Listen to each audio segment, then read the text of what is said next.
我哋睇到啦，我哋政府都有10所高校啦，咁其實亦都有4所我哋嘅國家級嘅實驗室。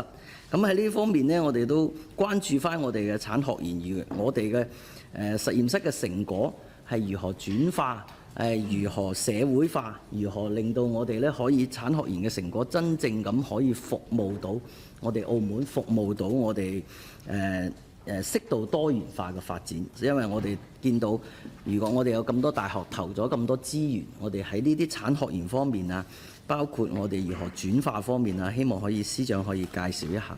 其實我哋澳門咧喺產學研方面咧，其實有相對唔錯嘅基礎嘅。咁我哋嘅學科設置啦，係一個交叉學科嘅設置。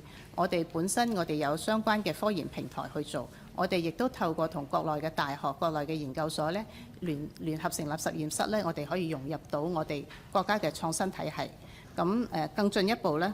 咁我哋喺我哋有4個重點實驗室啦，亦都依託4個重點實驗室咧，亦都建立咗我哋嘅學院。所以喺產學研轉化呢度，我哋係有一定嘅基礎嘅。